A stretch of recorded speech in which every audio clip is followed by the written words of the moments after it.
Give it to me like.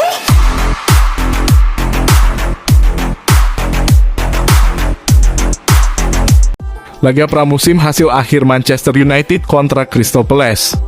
Manchester United bernasib mengagumkan melawan Crystal Palace dalam pertemuan itu.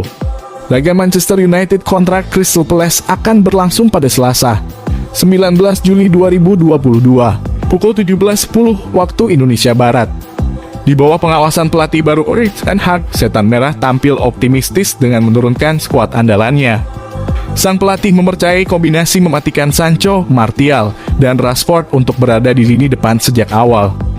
De Gea kembali ke starting lineup setelah absen dalam pertandingan melawan Melbourne karena cedera. Lini pertahanan tengah diisi oleh Harry Maguire dan Victor Lindelof dengan Malacia dan Dalot di bek sayap. Permainan Manchester United dinilai cukup baik dan banyak pemain kunci yang diistirahatkan di babak pertama. Setan Merah memimpin pada menit ke-17 berkat gol Martial hingga akhir babak pertama. Setelah awal babak kedua, Rashford mencetak gol pada menit ke-48, Manchester United hanya bisa menggandakan keunggulan.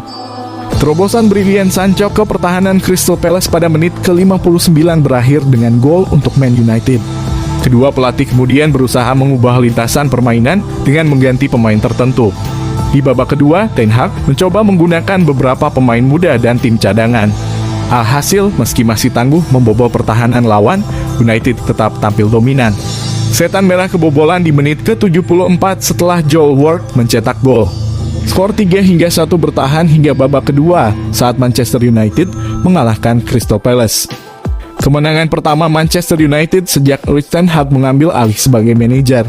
Tiga pemain depan The Red Devils juga tampil bagus dalam pertandingan tersebut, masing-masing mencetak 1 gol. Ini adalah skor akhir pertemuan antara Manchester United dan Crystal Palace di Australia.